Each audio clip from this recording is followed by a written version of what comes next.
अस्सलामुअलैकुम, मैं हूं सिराज और आप देख रहे हैं हमारा यूट्यूब चैनल। हम सब साथ हैं दोस्तों। उम्मीद करते हैं आप सब ठीक होंगे। दोस्तों, मैं पहले की तरह आपके लिए अच्छी मालूमात लाता हूं। आप वीडियो जो है ना स्किप नहीं करनी, वीडियो पूरी देखनी है। और मैं जिधर वीडियो बना रहा हूं तो इधर KLP रोड साथ है, तो इस वजह से जो है ना गाड़ियों का शोर आ रहा है, तो इसी वजह से थोड़ी माजरत। तो मैं आपको बताता हूं कि बेनज़ीर के पैसे आपको कब मिलेंगे और कौन सी वेबसाइट है और कैसे आप अपने पैसे खुद चेक कर सकते हैं अपने मोबाइल से। आपको किसी जगह पे जाने की ज़रूरत नहीं है। आप उधर वेबसाइट पे देख सकते हैं कि पैसे आपके आए हुए हैं, या आप अहल हैं या ना अहल हैं। आप दोबारा मतलब इंतराज करवाएं अपना पैसे लिखवाने के लिए। तो आपने वीडियो पूरी देखनी है, ठीक है। तो शुरू करते हैं, आपका टाइम वेस्ट नहीं करेंगे। तो आपके पास इंटरनेट का पैकेज होना चाहिए, छोटा सा कोई भी हो, लेकिन आपने गूगल क्रोम में पहले चले जाना है, ठीक है। वीडियो आपने पूरी देखनी है। तो ये गूगल क्रोम में आपने क्या लिखना है,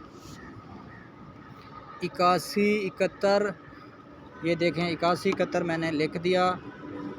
फिर डॉट का नुक्ता देना है, फिर लिखना है क्या, bisp.gov.pk, ठीक है दोस्तों। तो ये मैंने क्लिक कर दिया। वेबसाइट आपके सामने जो है ना अभी खुल के आ गई है। ये देखें, गवर्नमेंट की ओरिजिनल वेबसाइट है जो मैंने आपको बताई है। तो इधर आपने शनाख्ती कार्ड नंबर लिखना है। शनाख्ती कार्ड नंबर में इधर आपने स्पेस वगैरह नहीं देनी, ठीक है दोस्तों। स्पेस नहीं देनी, डायरेक्ट आपने नंबर लिखना है, जैसे इस तरह मैं आपको स्क्रीन पे शो करवा रहा हूँ। ये स्पेस नहीं देनी, इधर आपने नंबर लिखना है।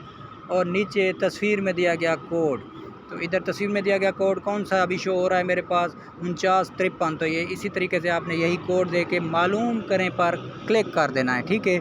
तो आपका जो है ना डाटा जो है बिल्कुल अच्छे तरीके से शो हो जाएगा कि आप अहल हैं या नहीं हैं, या आपके पैसे आए हुए हैं, या आपको दोबारा इंतराज करवाएं अपना, ठीक है दोस्तों। तो मैंने आपको बता दिया कि पैसे कैसे चेक होते हैं। तो इंशाल्लाह बेनज़ीर के पैसे जो है ना तो तकरीबन अगले महीने की 5 तारीख को स्टार्ट हो रहे हैं। उम्मीद करते हैं मेरा वीडियो आपको अच्छा लगा होगा। अगर मेरा वीडियो आपको अच्छा लगा है तो मेरे चैनल को लाइक और सब्सक्राइब ज़रूर कर दें, ठीक है दोस्तों। मिलते हैं न्यू वीडियो में। खुदा हाफ़िज़ दोस्तों।